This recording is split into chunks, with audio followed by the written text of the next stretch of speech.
beaucoup de chorales là-bas. On chante beaucoup. Et tout à l'heure, on nous disait que chanter, c'est prier 2 fois. C'est une mauvaise manière de voir les choses. Qu'est-ce que vous en pensez? Non, ce n'est pas une manière de... C'est une bonne manière parce que ça dépend, il s'agit de quelle chanson. Ce que je viens d'écouter du côté de Maître Tubis, ce sont les incantations. Mais quand on chante pour honorer Dieu, quand on chante pour élever le Tout-Puissant, ok, c'est une prière que nous adressons. Parce que dans les chansons, il y a des paroles qu'on dédie à l'être suprême. Donc, c'est prier 2 fois. D'accord. Lorsqu'on chante, est-ce qu'on est connecté à Dieu aussi? Bien sûr. La Bible dit que tout ce qui respire loue Dieu. Donc, lorsque dans ces chansons, on élève le nom de Dieu, donc on se met et on est dans la même dimension que la recommandation divine qui nous dit que tout ce qui respire loue l'Éternel. Et lorsque nous le louons, dans la louange, il y a un grand mystère. Un grand mystère, c'est parmi même les armes qu'on peut utiliser contre l'ennemi et ainsi de suite. Alors, notre sujet du jour, c'est justement la déconnexion de l'homme à Dieu. Comment vous expliquez cette déconnexion-là? Comment l'homme peut se déconnecter à Dieu? Alors, oui, lorsqu'on parle de la déconnexion, c'est se détacher, se débarrasser d'une tâche donnée. Et la déconnexion, c'est aussi une coupure du lien entre l'homme et Dieu ou entre 2 personnes. Je prends l'exemple, nous sommes dans Nombre chapitre 20, pour que mes explications, les gens puissent bien les comprendre. Nombre 20, versets 7 à 12, Dieu qui a accompagné Moïse, qui a utilisé Moïse, le prophète, je dirais, du temps d'Israël. Il n'y a pas un prophète qu'on peut comparer, comme la Bible dit. Dieu lui donne la mission d'aller auprès de Pharaon, prendre son peuple et le conduire vers la terre promise. Et ils ont marché de miracle en miracle. Et il arrive un moment, et après avoir atteint le désert, alors la Bible dit que Dieu va ordonner, puisque le peuple avait soif, Dieu dit à Moïse, ordonne à la pierre qui va faire sortir de l'eau et le peuple va boire de cette eau. Mais Moïse, au lieu de ordonner, Moïse a frappé la pierre. Donc, il n'a pas respecté les directives. Et qu'est-ce qui s'est passé? Dieu dit, tu ne m'as pas honoré devant ce peuple. Et tu n'y entreras pas.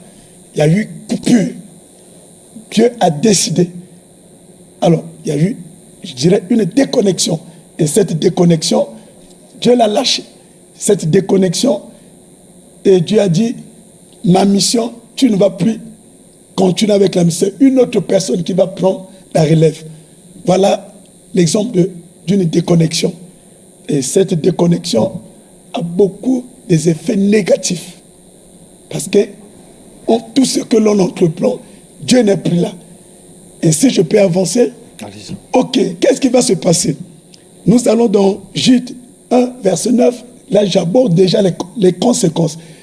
Dieu qui a marché avec Moïse devant la mer Rouge, Dieu a manifesté sa puissance parce que Dieu a fait une alliance de puissance avec Moïse. Donc Moïse se présentait devant Pharaon comme Dieu. La mer Rouge, pouf, souffle. Le peuple traverse.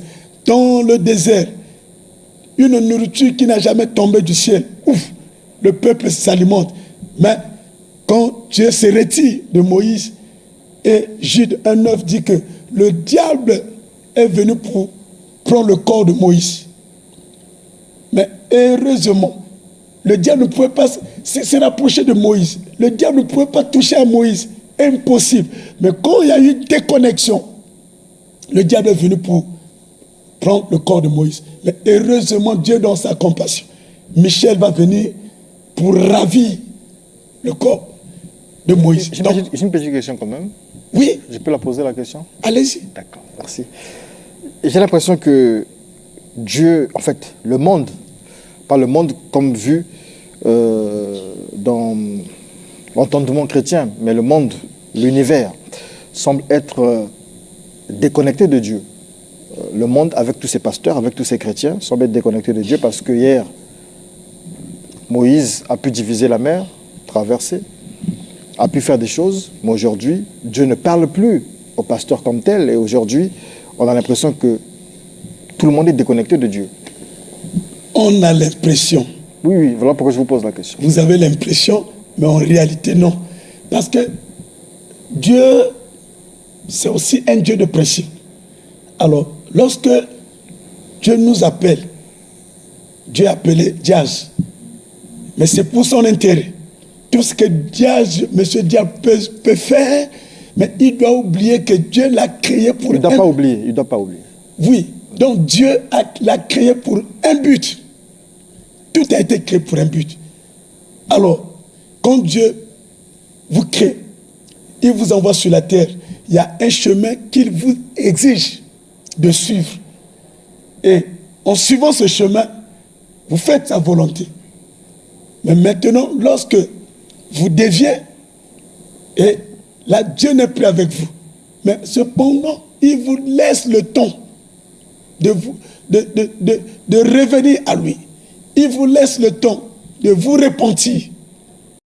Nous sommes au temps de la fin et on doit voir toutes ces choses. 1, 2, on doit avouer qu'aujourd'hui, que ce soit nous les hommes de l'Église, on a la déconnexion, oui. On a dérapé. Parce que... Ah bon? Vous avez dérapé? Le même verset. Vous avez dérapé? Écoute... Vous les hommes d'église? Il y a le dérapage, ça, on ne peut pas le nier. Non, ça c'est vous qui le dites, là, moi je ne savais pas. D'accord, merci.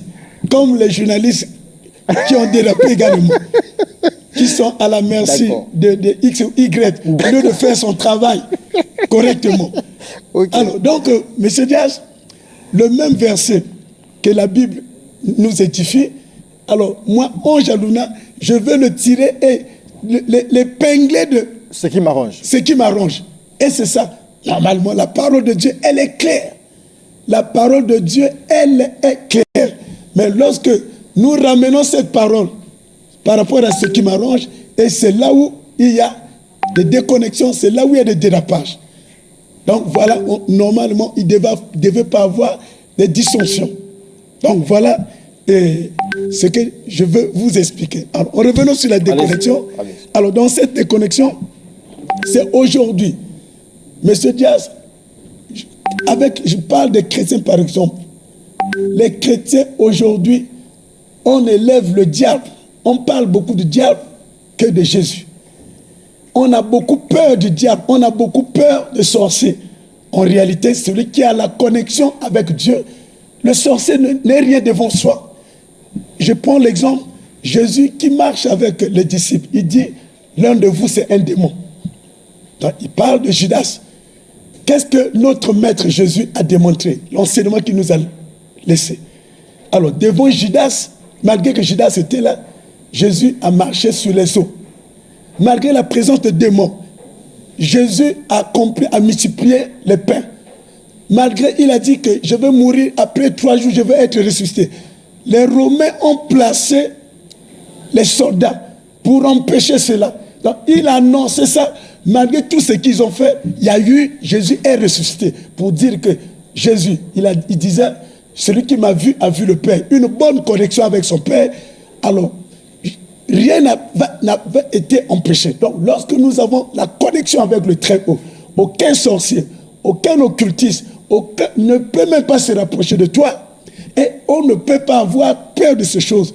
Mais les bien-aimés qui me suivent aujourd'hui, on élève le diable, on élève les sorciers, on a peur des sorciers, et c'est devenu comme un discours. Monsieur Diaz qui est là, quand je vois avec son petit bâton, mais moi qui ai, avec ma connaissance, même sur ce bâton-là, il y a quoi? Ça ne va rien me toucher, quoi que ce soit. Donc voilà, c'est un message pour dire que tous ceux qui ont peur, tous ceux qui élèvent le diable, tous ceux qui ont peur de la sorcellerie, il y a un problème entre toi et le divin. Lorsque on est connecté, peu importe, alors le bon Dieu va accomplir les grandes choses. Donc voilà le message que j'ai voulu transmettre au peuple de Dieu. Aujourd'hui, lorsqu'on est connecté et le monde que nous vivons, nous avons la protection la plus hautement divine, mais à condition de faire un effort, de suivre le chemin tracé par Dieu. Et lorsque vous suivez ce chemin et vous avez la connexion, il va vous accompagner. Là même la Bible dit, gardez silence et je combattrai pour vous. Merci beaucoup, pasteur Ange. Bienvenue à Luna. Je rappelle que vous êtes leader, responsable de l'église de la Vie en Jésus-Christ, qui est encore en chantier. Le chantier n'est pas encore fini? Oui, le chantier, c'est un grand chantier. D'accord. On va petit à petit. Merci beaucoup. On attend votre contribution, la contribution de Studio 210. Nous serons là, nous allons contribuer. Et merci de nous le rappeler. Votre numéro de téléphone?